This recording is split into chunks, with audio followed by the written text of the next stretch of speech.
আমার হালিমা বললে স্বামী গো, রাত্রি বেলায় যে স্বপ্নটা আমি দেখেছিলাম আজকে আমার স্বপ্নটা বাস্তবায়িত হয়েছে গো স্বামী। আজকে খেজুর গাছে খেজুর ধরেছে, আজকে আমার ছাগল বকরিতে দুগ্ধ দিতেছে, আজকে আমার উটের পাওয়ার বেড়ে গেছে। স্বামী গো, বাড়ি যখন এসেছি আপনি দয়া করে এই বাচ্চাটিকে নিয়ে একটু বাইরে ঘুরে নিয়ে আসে, আমি ততক্ষণ বাচ্চার জন্য একটা দোলনা বানিয়ে নি। আমার হালিমা দোলনা যেন বানাইতেছে।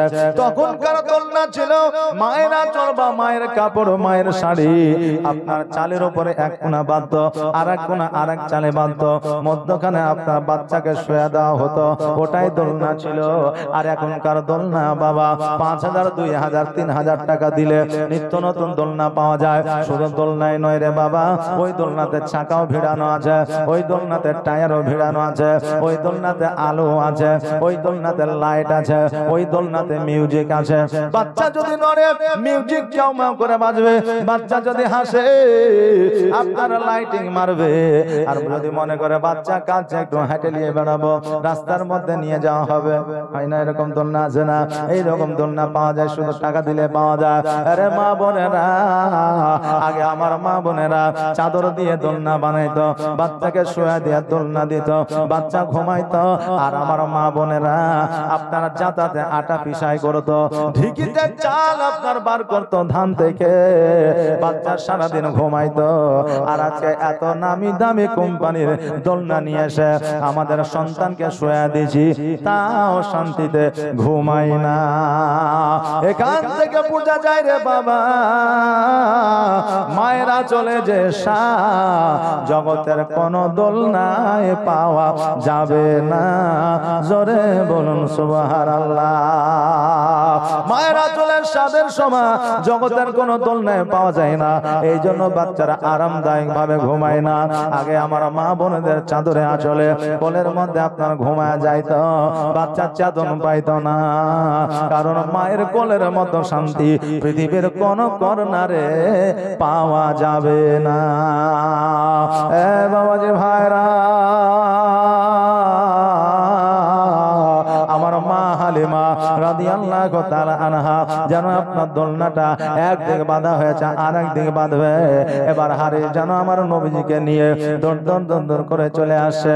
আসার পরে বলে, ও বিবি রে, আজকে যে বাচ্চাটিকে আমরা পেয়েছি, এই বাচ্চাটা জগতের সাধারণ বাচ্চা নয়, এই বাচ্চাটা জগতের যেমন তেমন বাচ্চা নয়। বলে কেন?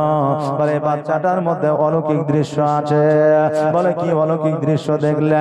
বলে বাচ্চাটিকে নিয়ে যখন বাইরে গেলাম, বাইরে যাওয়ার পরে আমি যখন এই বাচ্চাটিকে নিয়ে হাঁটাহাঁটি করতেছিলাম, এই বাচ্চাটার একটা হাত ছুটে গিয়েছিল রে বিবি।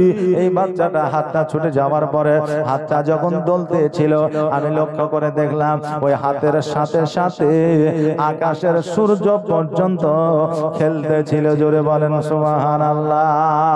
শুধু এটাই নয় রে হালিমা, জমিনের মধ্যে যত খেজুর গাছগুলো ছিল আমার নবীজির হাতের সাথে সাথে ওই খেজুর গুলো যেন খেলতেছিল। জোরে বলেন সুবহানাল্লাহ।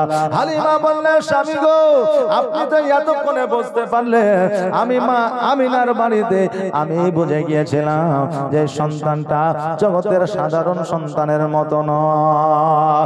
বলে কেমন করে বুঝলে?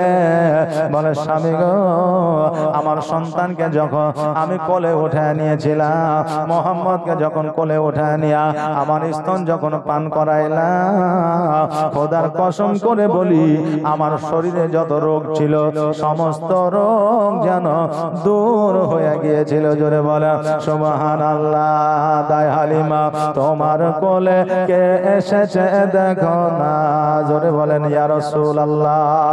দাই হালিমা তোমার কোলে কে এসেছে দেখো না, দিন দুনিয়ার বাদশা সেজে তাজদারে মদিনা। দাই হালিমা তোমার কোলে কে এসেছে দেখো না, দিন দুনিয়ার বাদশা সেজে তাজদারে মদিনা। মরুভূমির গরম বালি নরম পায়ে হাত দোলায়, আর সূর্য এসে উকি মেরে মুখ দেখে তার লজ্জা পায়।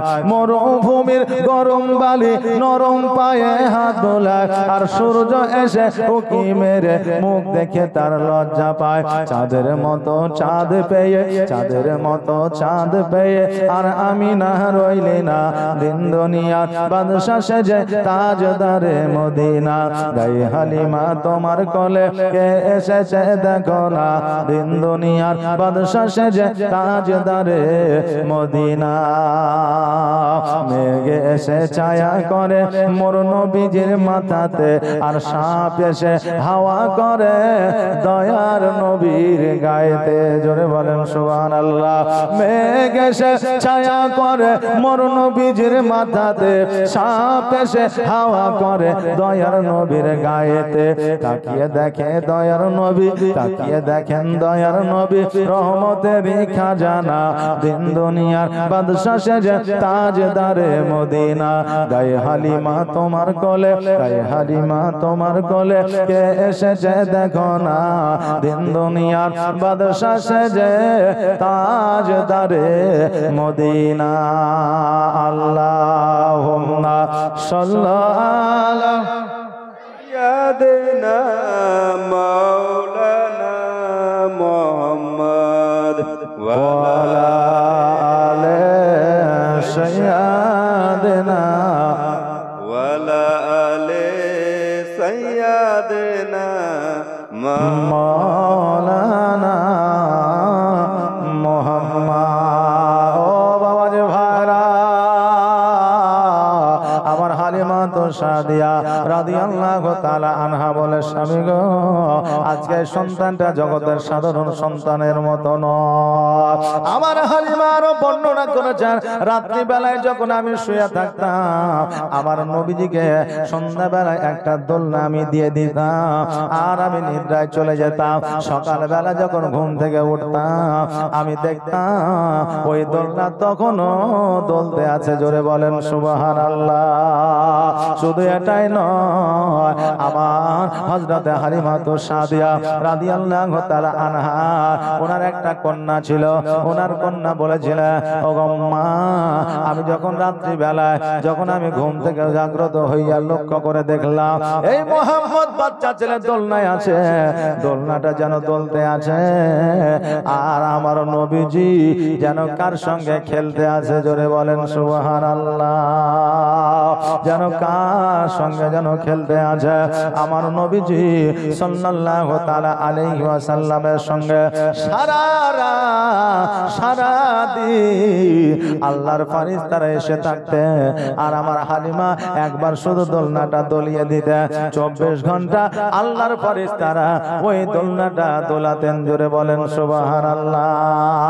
হালিমা বলেছিলেন, শোনো গো, আমি যেই দিন থেকে আকা মাওলা মুহাম্মদুর রাসূলুল্লাহ সাল্লাল্লাহু তাআলা আলাইহি ওয়াসাল্লামকে আমার বাড়িতে নিয়ে এসেছিলাম, খোদার কসম করে বলি, সেই দিন থেকে আমার বাড়িতে কোনো অভাব অনটন ছিল না। জোরে বলেন সুবহানাল্লাহ। নবীজি আমার আজ লাগায়া বাজার, হিজরত করিলে সোনার মদিনা। নবীজি আমার আজ গড়ায়া সংসার, হিজরত করিলে সোনার মদিনা। আর কত আছে জাহিরে, কত আছে বাতিনে, কত আছে জাহিরে, কত আছে বাতিনে, আর বাতিনের ভেদা ভেদ জানে পীর পয়গম্বর আউলিয়া। নবীজি আমার আজ গড়ায়া সংসার, হিজরত করিলে সোনার মদিনা। নবীজি আমার আজ লাগায়া বাজার, হিজরত করিলে সোনার মদিনা। আমার বাবাজি ভাইরা, আমার দয়ার নবী মায়ার নবী সাল্লাল্লাহু তাআলা আলাইহি ওয়াসাল্লাম মা হালিমার কাছে জানো বাবা লালিত পালিত হতে লাগলে। হালিমা যত ছাগল ছিল মাঠে গেলে পরে জঙ্গলে গেলে পরে কোনোদিন খালি পেটে আসতো না। হালিমার ছাগলগুলো যেন আপনার হৃষ্টপুষ্ট হয়ে গিয়েছিল। হালিমার বাড়িতে যেন খাবারের অভাব অনটন ছিল না। হালিমার বাড়িতে খেজুর গাছে খেজুর ধরতো। এমন একটা বৎসর এমন একটা সাল ছিল যে সালটা খেজুর ধরতো না, যাইতো না। আমার হালিমা আমার নবীজিকে পেয়ে খুশি, আর আমার নবীজি হালিমাকে দাইমা হিসাবে পেয়ে খুশি। অনেক জায়গায় পরের সন্তানকে অনেকে আপনার প্রাধান্য দিতে পারে না। আজকে আমার নবীজিকে শুধু হালিমা নয়, তাইবাসীদের মধ্যে যত মানুষ ছিল সকল মানুষে আমার নবীজিকে পছন্দ করতে, সকল মানুষে আমার নবীজিকে প্রাধান্য দিতে। এই জন্য দিতেন যখন মানুষ যেটা বলতো আমার নবীজি শুনতে। আর আমার নবীজি সবচাইতে বড় একটা দিক ছিল যে আমার নবীজি কাউকে মিথ্যা কথা বলতেন না। তাজব প্রমাণ করে দিতে পারেনি, কালকেও পারবে না, কিয়ামত পর্যন্ত প্রমাণ হবে না। ও বাবাজি ভাইরা, আমার নবী মুস্তাফা সাল্লাল্লাহু তাআলা আলাইহি ওয়াসাল্লামকে এই জন্য তাইবাসীরা আল আমিন নামে আখ্যায়িত করেছিল। কি নামে বললাম? আল আমিন নামে আখ্যায়িত করেছিল। যে আল আমিন শব্দের অর্থ হলো আপনার সত্যবাদী। তাইফে আমার দয়ার নবী মায়ার নবী সাল্লাল্লাহু তাআলা আলাইহি ওয়াসাল্লাম বাচ্চা ছেলেদের সঙ্গে খেলাধুলা করত। কেমন খেলাধুলা ছিল রে বাবা! আজকে আমাদের মধ্যে যে খেলাধুলা, সেই খেলাধুলা হলো আলাদা, আর আগের খেলাধুলা ছিল আলাদা। রাবিয়া বাসরী নামক একজন আল্লাহর ওলি ছিলেন মহিলা, তিনাকে হয়তো আপনারা নাম শুনেছেন, জানেন। একজন ছিল হাসান বাসরী, আল্লাহর মুমিন ব্যক্তি ছিলেন হাসান বাসরী, রাবিয়া বাসরী, পুরুষ আর মহিলা। রাবিয়া বাসরী হাসান বাসরী ওয়াজ শুনে, বক্তব্য শুনে আল্লাহর এত ইবাদত করেছিলেন যে আল্লাহর নৈকট্য লাভ করেছিলেন। আরে মা, আমার আল্লাহ বলে তাহাজ্জুদের নামাজের পরে যেই মা আঁচলখানা উঠায়া আমার দরবারে দোয়া চায়, আমি আল্লাহ ওই মায়ের দোয়া কবুল করে নি। জোরে বলেন সুবহানাল্লাহ। হাসান বাসরী রাবিয়া বাসরী এক জায়গায় একত্রিত হইল। এক জায়গায় একত্রিত হওয়ার পরে রাবিয়া বাসরী বলল, এ হাসান বাসরী, আপনি একজন পুরুষ, আমি একজন মহিলা, বলুন তো আজকে কে বেশি আল্লাহর নৈকট্য লাভ করেছে? হাসান বাসরী বলল, আপনি বেশি না আমি বেশি, এটা কেমন করে বোঝা যাবে? বলে আসো একটু লুকোচুরি খেলি। বলে লুকোচুরির মধ্যে বোঝা যাবে কি করে? বলে লুকোচুরির মধ্যে করে বোঝা যাবে, যে যাকে খুঁজে পাবে সে হবে আপনার সেরা, আর যদি খুঁজে না পাওয়া যায় সে আল্লাহর নৈকট্য বেশি লাভ করবে, আর যাকে খুঁজে পাওয়া যাবে আল্লাহর নৈকট্য লাভ সে কম করবে। বাবারে, এবার রাবিয়া বাসরী বলল, আপনি আগে লুকিয়ে যান। হাসান বাসরী বলল, না না না, আপনি আগে লুকিয়ে যান। এবার রাবিয়া বাসরী বলল, চোখটা বন্ধ করে। রে বাবা, যারা আল্লাহর মুমিন মুত্তাকিন সলিন হয় চোখ বন্ধ করলেও দেখতে পায়, কারণ আমাদের তিনটা চোখ আছে, একটা অন্তরের মধ্যে, দুইটা সম্মুখে। আমাদের অন্তরের চোখটা খোলা নাই, মুমিন হইলে পরে অন্তরের চোখটা খোলা রয়ে যায়। জোরে বলেন সুবহানাল্লাহ, সুবহানাল্লাহ। হাসান বাসরী চোখ যেন আপনার বন্ধ করলেন আর বললেন, ঠিক আছে তুমি লুকিয়ে যাও। রাবিয়া বাসরী যেন লুকায়া গেছে। আমাদের মধ্যে লুকোচুরি খেলা হলে আমরা কারো কানটাতে গিয়ে লুকাতাম, আমরা কারো ছাদের উপরে গিয়ে লুকাতাম, হয়তো কারো ঘরে গিয়ে লুকাতাম, হয়তো কারো পাটকাঠির হাঙায় গিয়ে লুকাতাম, নয়তো জঙ্গলে গিয়ে লুকাইতাম। কিন্তু রাবিয়া বাসরী, হাসান বাসরী কোথায় লুকাইতেছে দেখেন। হাসান বাসরী যেন লুকায়া গেলেন। রাবিয়া বাসরীকে বললেন, খোঁজো, আমি লুকিয়ে গেছি, তুমি যদি পাওয়া যাও তুমি বেশি নৈকট্য লাভ করবে। রাবিয়া বাসরী প্রথম আপনার জমিনে খুঁজলেন, কত জায়গায় পাওয়া গেল না। প্রথম জমিন, দ্বিতীয় জমিন, তৃতীয় জমিন খুঁজলেন, কোন জায়গায় হাসান বসরিকে পাওয়া গেল না। এবার প্রথম আসমান খুঁজলেন, দ্বিতীয় আসমান খুঁজলেন, তৃতীয় আসমান খুঁজলেন, চতুর্থ আসমান খুঁজলেন, পঞ্চম আসমান খুঁজলেন, ষষ্ঠম আসমান খুঁজলেন।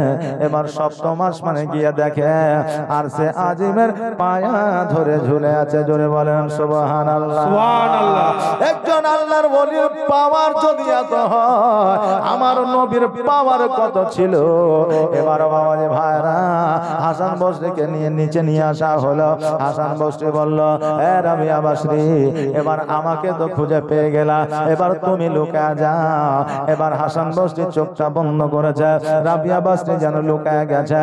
এবার হাসান বসরি জমিন খুঁজলেন, আসমান খুঁজলেন, কোন জায়গায় পাওয়া গেল না। এত খোঁজা খুঁজলেন তন্ন তন্ন করে, কোন জায়গায় রাবিয়া বসরিকে পাওয়া গেল না। এবার রাবিয়া বসরিকে ডাক দিয়ে বলে, রাবিয়া বসরি, আমি হার মেনে নিলাম, আমার চাইতে তুমি বেশি নৈকট্য আল্লাহর লাভ করেছ, এবার তুমি বার হয়ে আসো, আজকে তোমাকে আমি খুঁজে পাইলাম না। রাবিয়া বসরি যেন সম্মুখে চলে আসলে।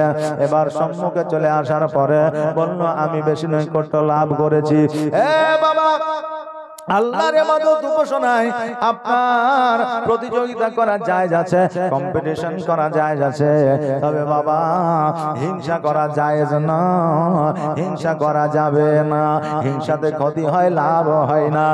বাবাজি ভাইরা, এবার রাবিয়া বসরিকে বলল, ও রাবিয়া বসরি, আমি সপ্তম জমিন দেখলাম, সপ্তম আসমান দেখলাম, সব জায়গা তন্ন তন্ন করে খুঁজলাম, জান্নাতে খুঁজলাম, সব জায়গায় খোঁজার পরে তোমাকে কোথাও খুঁজে পাওয়া গেল না।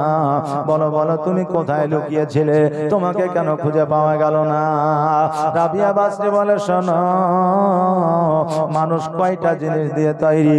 বলল, তিনটা জিনিস দিয়ে তৈরি। কি কি দিয়ে?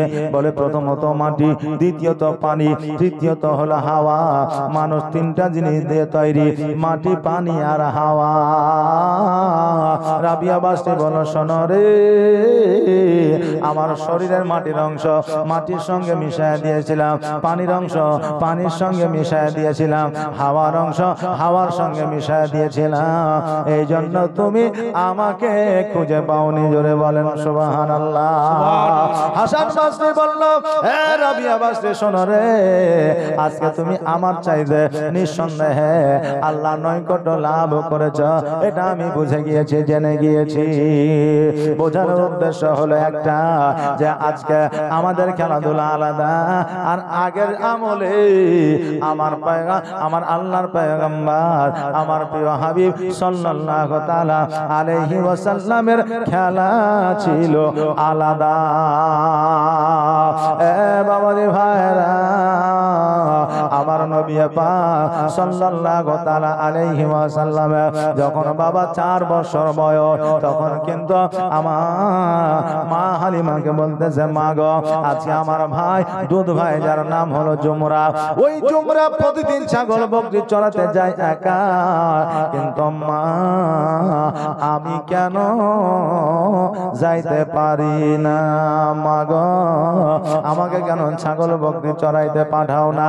আমার দুধ ভাই যায় ছাগল বকরি চড়াইতে, আমাকে কেন পাঠাও না? আমার কেন যাওয়া হয় না?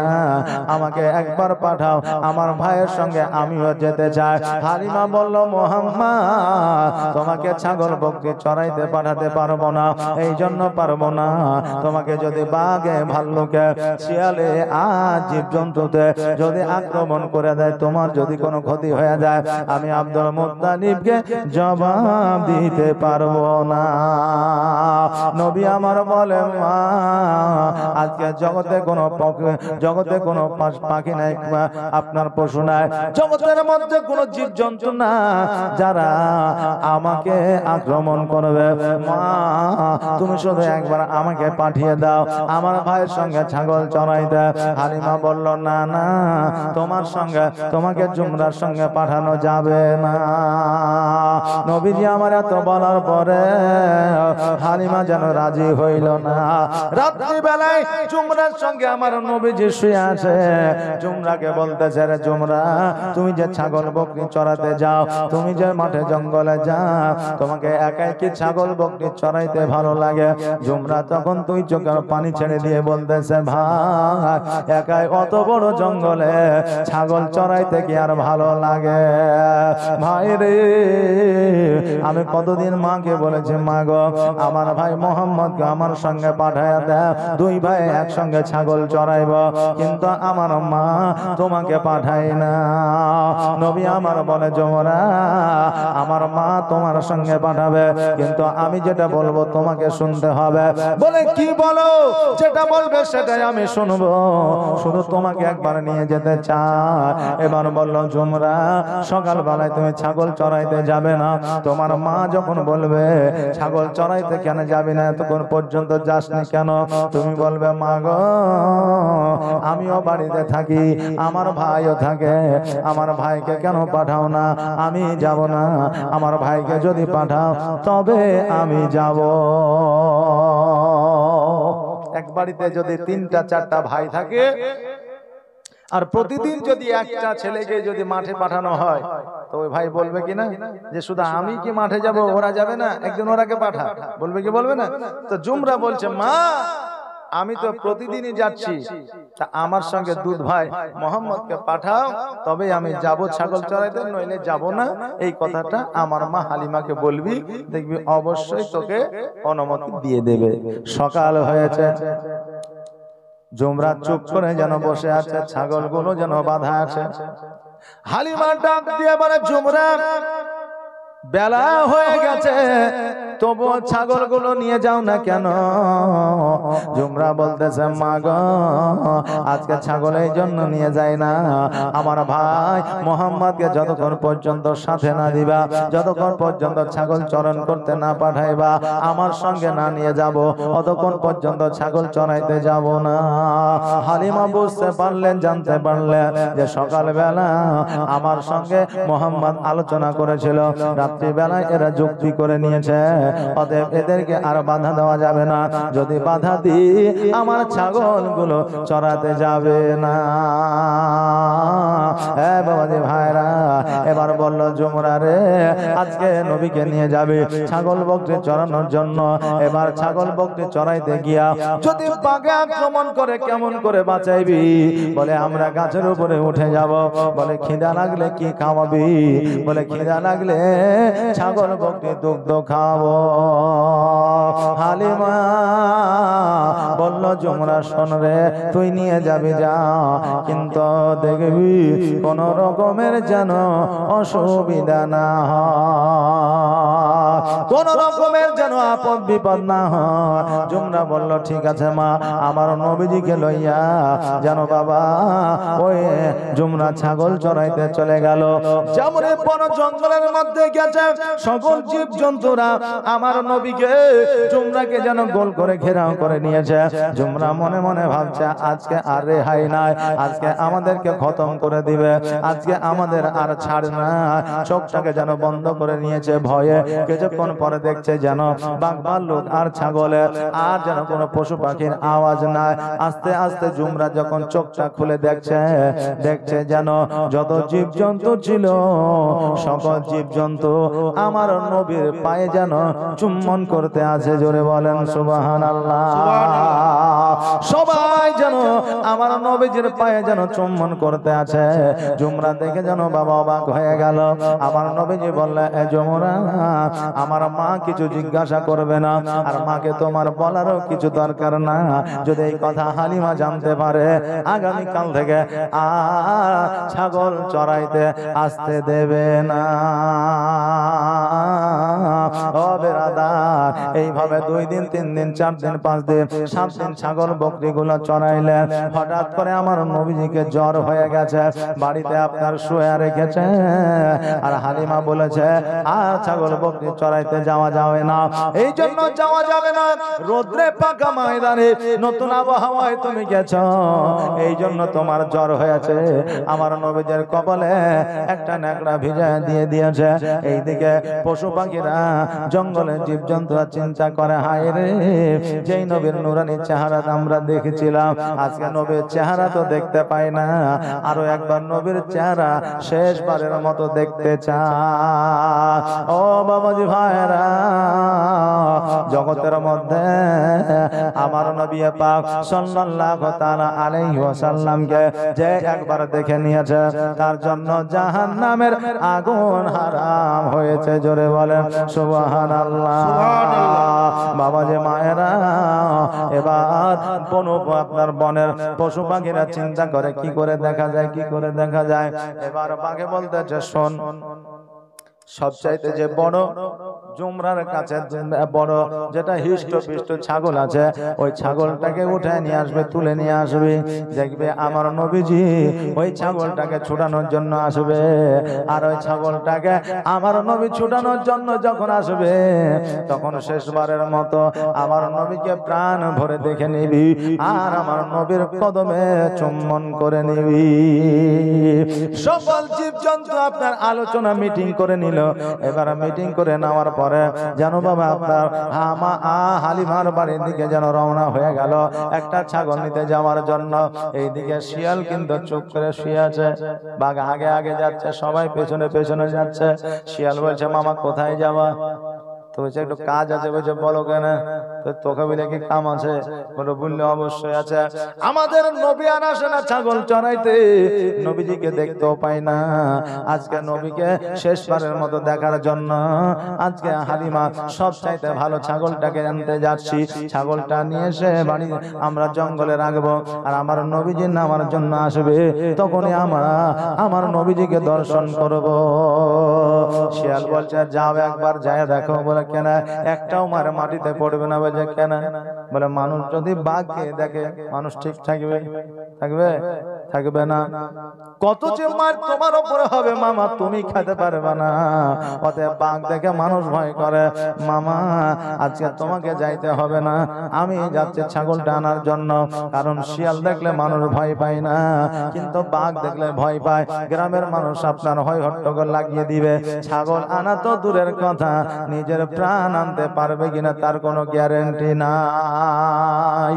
বাঘ বলল মামা তাহলে যদি তুমি গ্যারেন্টি দিয়ে নিয়ে আসতে পারো তাহলে তুমি যাও। বলে অবশ্যই আনবো। এবার বাবা শিয়াল যেন চলে গেল, আর শিয়াল যাওয়ার পরে সবচেয়ে হৃষ্টপুষ্ট যেটা ছাগল, ওই ছাগলটাকে উঠে নিয়ে আসলো। এইদিকে জুমরা যেন কাঁদতে আরম্ভ করলো। মাকে বলল মা আমার সবচাইতে পছন্দের যে ছাগলটা, আমার সবচাইতে বড় আদরের যে ছাগলটা, ওই ছাগলটাকে যেন মা উঠায়া নিয়ে গেছে। কে উঠায় নিয়ে গেছে? বনে বনের পশু পাখিরা জীবজন্তুরা উঠায় নিয়ে গেছে। আমার নবীজি বুঝতে পারলেন, জানতে পারলেন। নবী আমার বলে মা গো আমাকে একবার অর্ডার দাও, আদেশ দাও, আমি একবার বন জঙ্গলে গিয়ে ছাগলটাকে নিয়ে আসছি। হালিমা বলল বেটা রে আজকে ছাগল তুমি বন জঙ্গলে নিতে যাবে, নিতে যাওয়ার পরে যদি তোমার ক্ষয়ক্ষতি হয়ে যায় আমি মা আমিনাকে জবাব দিতে পারবো না। আমার নবীজি বলে মা আমার কোনো ক্ষয়ক্ষতি হবে না গো মা, জলদি করে আমাকে অর্ডারটা দিয়ে দে। আমার হালিমা বলল বেটা রে তুমি যদি যাইতে পারো তবে নিয়ে আসো, কোনো অসুবিধা না। আমার নবীজি গুটি গুটি পায়ে বন জঙ্গলের মধ্যে প্রবেশ করলেন। যেমনই প্রবেশ করা দেখছে যেন ওই ছাগলটাকে মিডিলে রেখেছে, আর সকল জীবজন্তুরা গোল করে ঘেরে আমার নবীজির ছাগলকে যেন পাহারা দিতেছে। নবীজি যখন গিয়ে হাজির হয়েছে সকল জীবজন্তুরা বলছে ইয়া রাসূলুল্লাহ, ইয়া হাবিবাল্লাহ, নবী গো এই ছাগলটাকে আমরা মারার জন্য নিয়ে আসিনি, এই ছাগলটাকে আমরা এই ছাগলটাকে খাওয়ার জন্য নিয়ে আসিনি। নবী গো এই ছাগলটা নিয়ে আসার উদ্দেশ্য হলো আপনাকে একবার দেখা। জোরে বলেন সুবহানাল্লাহ। সবাই ছাগলটাকে ঘুরায় দিল, আর আমার নবীজিকে আর আমার নবীজির পায়ে যেন আপনার চুম্বন করলো। আরে আমার বাবা যে ভাইরা, যে ছাগলে যে জীবজন্তুতে আমার নবীকে চিনল। এখন কিছু মানুষ আছে জগতের মধ্যে যারা এখনো নবীকে চিনল না। আমার নবীজি ওই ছাগলটাকে বাড়িতে নিয়ে আসলে তারপরে ওই ছাগলটাকে নিয়ে আপনার সমস্ত ছাগল নিয়ে যেন আপনার আবার চরণ করতে আসলেন। এবার আমার নবীজির ছাগলের সাথে সাথে তাইফবাসীরা ছাগল চড়াইতে আরম্ভ করলেন। কারণ হইল নবীর ছাগলের পেট কখনো খালি থাকে না, পূরণ হয়ে যায়। তাইফবাসীরা বলে, হায় নবীজির ছাগলের পেট পূরণ হয়, কোথায় নিয়ে যায়, কোথায় চড়ায়, তোমরা তার পেছে পেছে যাবে, দেখবে সেই ঘাসগুলো খাওয়াবে। কিন্তু আমার নবীজির মজেজা দেখে, যেই ছাগলে আপনার ঘাস খাইতো একবার খেয়ে নিল, 15 সেকেন্ডের মধ্যে ওই জায়গায় ঘাস বের হয়ে যেত, যতক্ষণ পর্যন্ত ছাগলের পেট পূরণ না হইতো। আমার নবীজির ছাগল যেই জায়গায় মুখ দিত ওই জায়গাতে আপনার ঘাস বেরিয়ে যেত। এটা হলো আমার নবীর মজেজা। ও আমার বাবাজি ভাইরা, এইভাবে আপনার ছাগল বকরি চড়াইছে। হঠাৎ করে দুইজন মানুষ মুখ ভরা দাঁড়িয়ে, মাথায় পাগড়ি, গায়ে জুব্বা, আমার নবীজির কাছে এসেছে। আমার নবীজির কাছে আসার পরে আমার নবীজির দুইজনে দুই হাতকে ধরে পাহাড়ের দিকে নিয়ে গেল। জুমরা দেখে বলে, তোমরা কে গো? আমার ভাইকে কেন নিয়ে যাও? আমার ভাইকে কেন নিয়ে যাও? ওরা যেন শুনতে পায় না। জুমরা যেন পেছনে পেছনে যায়। পাহাড়ের উপরে নিয়ে গিয়ে আমার নবীকে শুয়ে দিলে, আর শুয়ে দেওয়ার পরে গলা থেকে নাভি পর্যন্ত যেন কেটে দিলে, আর ভিতর থেকে কলজা, পেশকা, নাড়ি ভুঁড়ি সব যেন বাহির করে দিলে। এবার বাবাজি ভাইরা, জুমরা যেন জলদি করে এবার মায়ের কাছে দৌড়তে আরম্ভ করলে। মাকে গিয়ে বলে, মা, আমার দুধ ভাই হয়তো আর বেঁচে নাই, মোহাম্মদ হয়তো আর বেঁচে না। হালিমা বলল, কেন রে বেটা?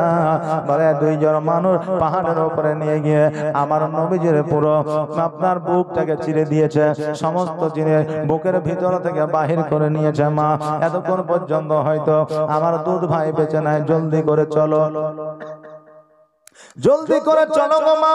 এবার বাবা হালিমা দৌড়াতে দৌড়াতে পাহাড়ের কাছে এসেছে। আসার পরে লক্ষ্য করে দেখছে যেন আমার নবীজি একটা পাথরের উপরে চুপ করে যেন বসে আছে। হালিমা আমার নবীজিকে বলতেছে, নবী গো, আজকে তোমার নাকি গলা থেকে নাভি পর্যন্ত কেটে দিয়েছিল? বলে, হ্যাঁ। বলে, তোমার জামাটা খোলো।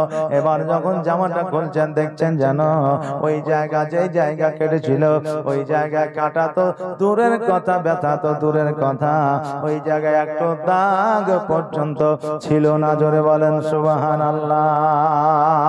আরে বাবা, যারা বলে নবী আমাদের মতো, আজকে তাদের একটু যদি কেটে যায়, আপনার জগতের মধ্যে বড় বড় বিজ্ঞানের কাছে চলে যান, ওই কাটা জায়গা ভালো করে দিতে পারবে সেকেন্ডের মধ্যে। যদিও ভালো করতে পারে, দাগ মিটাইতে পারবে না, পারবে? দাগ মিশাইতে পারবে না সেকেন্ডের মধ্যে। বেরাদা আমার নবীজিকে বললে, মোহাম্মদ, তোমার নাকি সবকিছু কাটা হয়েছিল, দাগ তো দেখা যায় না। আমার নবীজি বলে, মা গো, তারা জগতের কোনো মানুষ ছিল না, তারা ছিল আল্লাহর ফারিস্তা। তারা আমার গলা থেকে নাভি পর্যন্ত কেটে আমার ভিতর থেকে কলটাকে বের করে জান্নাতি আপনার কাউসারের পানি দিয়া আমার সমস্ত কিছু পরিষ্কার করে দিয়ে গেছে। জোরে বলেন সুবহানাল্লাহ। ওগো মা, তুমি চিন্তা করিও না মা। এই জন্য বাবাজি ভাইরা, এই জন্য অনেক বিজ্ঞান বলেছে আমার নবী এমন বিজ্ঞান ছিলেন, আগেও ছিল না, এখনো নাই, পরবর্তীতে কেউ আসবে না। নবী আমার এমনই মাস্টার ছিলেন, নবীর চাইতে বড় মাস্টার এখনো আসেনি, কিয়ামত পর্যন্ত আসবে না। নবী আমার এমনই ডাক্তার ছিলেন, নবী এই জন্য এখনো আসেনি, কিয়ামত পর্যন্ত আসবে না। এই জন্য বলছেন, বিজ্ঞানীরও বিজ্ঞানী আমার নবীজি। জোরে বলেন সুবহানাল্লাহ। নবীর চাইতে বড় বিজ্ঞান জগতের মধ্যে আর কেউ এসেছে? আসে নাই, আসবে, আসবে না, কিয়ামত পর্যন্ত হবে না। এই জন্য বলছেন বিজ্ঞানীরও বিজ্ঞানী আমার নবীজি, এমন একটা দয়ার নবী আর হবে কি, এমন একটা মায়ার নবী আর পাইবা কি, বিজ্ঞানীদের বিজ্ঞানী আমার নবীজি। বিজ্ঞানীরা রথের যুগে আকাশেতে যায়, আর আমার নবী রকেট ছাড়া মেরাজেতে যায়। জোরে বলেন সুবহানাল্লাহ। বিজ্ঞানীরা রকেটের যুগে আকাশ পথে যাচ্ছে, শুধুমাত্র চন্দ্র জানে, আর চন্দ্র জানে যাওয়ার পরে তারা কতই না নাম কামাইছে। আমার নবী যখন আজকে থেকে 1446 হিজরি আগে আপনার ঊর্ধ্বগমনে গিয়েছিলেন, এরা তো চাঁদের দেশে যায়, আমার নবী সপ্তম আসমান ভেদ করে খোদার সঙ্গে দিদার করেছিলেন। জোরে বলেন সুবহানাল্লাহ। ওই নবীর সমাতে জাহাজ ছিল না, প্লেন ছিল না, এরোপ্লেন ছিল না, বিমান ছিল না। আজকে ওই নবীর প্রশংসা করলে, নবীর নাম করলে অনেক মানুষ আছে যাদের জলে। ও বাবা, যেই নবী আল্লাহর সঙ্গে দিদার করেছে, যা কোনো পয়গম্বরের দ্বারা সম্ভব হয় না। এই জন্য বলছে বিজ্ঞানীরা রথের যুগে আকাশেতে যায়, আর আমার নবী রকেট ছাড়া মেরাজেতে যায়। ওরে এই যুগে কি এমন বিজ্ঞান আর হবে কি, ওরে এই যুগে কি এমন বিজ্ঞান আর পাইবা কি, বিজ্ঞানীদের বিজ্ঞানী আমার নবীজি, বিজ্ঞানীদের বিজ্ঞানী আমার নবীজি। আবু বকর সিদ্দিকের সাপে কামড়াইল, আর আমার নবীর থুতু দিয়া ভালো হয়ে গেল। আবু বকরকে যখন সাপে দংশন করেছিল, আবু বকর বেশে কাতর হইয়া আমার নবীজির দিকে যখন তাকিয়েছিল, চোখ থেকে পানি আমার নবীজির মুখমণ্ডলে পড়েছিল। নবী আমার বলেছিল, আবু বকর তোমার চোখে কেন পানি? বলে হুজুর গো, সাপে দংশন করেছে, বিষে কাতর হয়েছি। নবী আমার বললে কোন জায়গা? পায়ের তালুতে। নবী আমার থুতু মুবারক লাগিয়ে দিলেন। আমার আবু বকর বললেন, খোদার কসম করে বলি, নবী আমার যখন থুতু লাগিয়ে দিলেন, আমার শরীরের বিষ পানি হয়ে গেল। বাবা, এখন জগতের মধ্যে এইরকম কে ডাক্তার আছে যে ডাক্তার বিষ দিয়ে থুতু দিয়ে বিষ পানি করবে? আপনাকে যদি সাপে কামড় দেয়, আগে হাসপাতালে নিয়ে যেতে হবে, আর হাসপাতালে যাওয়ার পরে 4টা 5টা 6টা 7টা ইনজেকশন দেবে, রক্ত পরীক্ষা করবে, তারপরে তারা বলতে পারবে যে রোগী বাঁচবে না মরবে। কিন্তু আমার নবী কেমন ডাক্তার ছিল দেখেন, যে থুতু দিয়া বিষ পানি করে দিয়েছে। আর এখন মানুষ যারা আছে তারা বলে নবী আমার মতো ছিল, তাদের থুতু দিলে বিষ পানি হওয়া তো দূরের কথা, তাদের থুতুর বিষে তারা জীবাণুতে আক্রান্ত হয়ে যাবে। এই জন্য কই বলছে, আবু বকর সিদ্দিকের সাপে কামড়াইলো, আর আমার নবীর থুতু দিয়া ভালো হয়ে গেল। ওরে এই যুগে কি এমন, ওরে এই যুগে কি এমন ডাক্তার আর হবে কি, ওরে এই যুগে কি এমন ডাক্তার আর পাইবা কি, বিজ্ঞানীদের বিজ্ঞানী আমার নবীজি। আগের যুগের মানুষের অসুখ কম হতো, আর আমার নবীর কাছে আসলে ভালো হয়ে যেত। জোরে বলেন সুবহানাল্লাহ। আবু বকর বলতো, আমার যখন কোনো রোগ হতো, আমার নবীর কাছে গেলে আমার নবীর চেহারা দেখলে ভালো হয়ে যেত। জোরে বলেন সুবহানাল্লাহ। আমার নবীর কাছে গেলে রোগ ভালো হতো। তখন কি আমার নবী যে প্যারাসিটামল, ক্যালপল, ওমেসডি এইরকম কিছু দিত নাকি? যে এইরকম কোনো ওষুধ ছিল না। আমার নবী কোরআনের আয়াত দিতেন, আর কিছু গাছগাছরা দিতে। আহলে হাদিসরা বলেছিল তাবিজ ব্যবহার করা যাবে না, কিন্তু তাদের বড় যে মাওলানা এখন রাহুল ব্রাদার, সে কিছুদিন আগে বলেছে যে তাবিজ অর্থাৎ আল্লাহর কোরআনের আয়াত ব্যবহার করা যায়। কিছুদিন আগে বলেছে, কারণ বাবারে সত্য কোনোদিন ঢাকা যায় না, সত্যের প্রকাশ একদিন না একদিন হবে। এই জন্য কই বলছে, আগের যুগের মানুষের অসুখ কম হতো, আর আমার আমার নবীর কাছে আসলে ভালো হয়ে যেত। ওরে এই যুগে কি এমন ওঝা আর হবে কি, ওরে এই যুগে কি এমন ওঝা আর পাইবা কি, বিজ্ঞানীদের বিজ্ঞানী আমার নবীজি, বিজ্ঞানীদের বিজ্ঞানী আমার নবীজি, এমন একটা দয়ার নবী আর পাইবা কি, এমন একটা মায়ার নবী আর হবে কি, বিজ্ঞানীদের বিজ্ঞানী আমার নবী। আমার ভাইরা, আমার মায়েরা, আমার মা হালিমা তো সাদিয়া রাদিয়াল্লাহু তাআলা আনহা আমার নবীজিকে বাড়িতে নিয়ে আসলেন। নিয়ে আসার পরে গোসল বানায়া দিলেন, সুরমা পরাইয়া দিলেন, জামা পরাইয়া দিলেন। আমার নবীজিকে হালিমা যেন আদর করে খাওয়াইয়া দিলেন। এ মা বোনেরা, আজকে নবীজির যে দিল পরিষ্কার হলো, অন্তর পরিষ্কার হলো, আজকে নবীর ওসিলায় আমাদেরও দিল, আমাদেরও অন্তর পরিষ্কার হবে।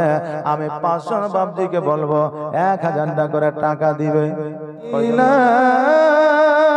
নাম এত সুন্দর মদিনা, কেড়েছে অন্তর, সেই মদিনার পথের ধুলি আমি মাখতে পারলাম না, মদিনা যাইতে পারলাম না, মদিনা যাইতে পারলাম না। আমি অসহায় তাই এত দূরে রই, শুধু সালাম জানাই, মনে বড় আশা ছিল যাব মদিনায়, আর আরব সাগর পাড়ি দেব, নাই যে আমার তরি, আর পাখি নই যে উড়ে যাব ডানাতে ভর করি, আমার আশায় আছে সম্বলে না করি কেউ পায়, মনে বড় আশা ছিল যাব মদিনায়, মনে বড় আশা ছিল যাব মদিনায়।